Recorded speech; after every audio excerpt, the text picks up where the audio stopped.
I've just passed 2 years in climbing experience, and along the way I picked up a few insights which boosted my strength and power gains.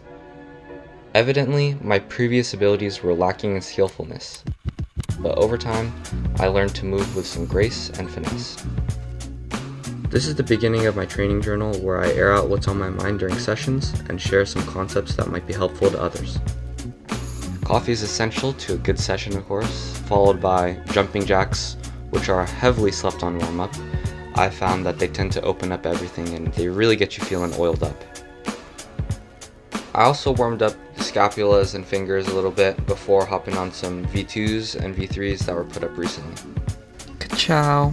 Stop it with the other hand, match, pull up, bing, bong, bing. The first hard problem I hopped on was this pink crimp line up this 45-degree face. The holds are not too bad considering they're on volumes, so the angles are a bit more favorable. On my flash go, my left hand dry fired off this crimper with an in-cut thumb, but luckily I sent next attempt. Grade ?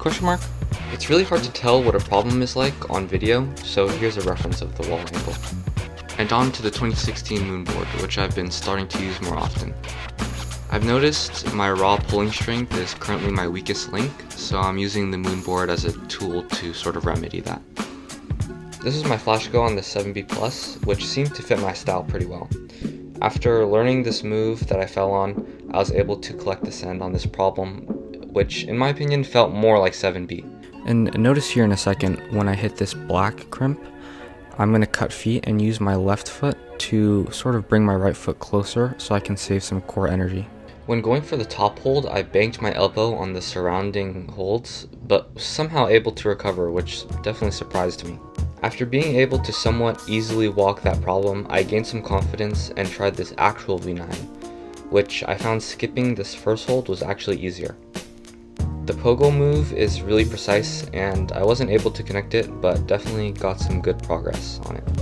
Another weak link I've been trying to level up lately is my power endurance. So I finished the session with 3 sets of 4x4s on these V5 ladders, which consist of easy tension moves, and I made sure to avoid big jumps and whatnot. I also made sure to power out since it would be my last set, and I was going into a rest day.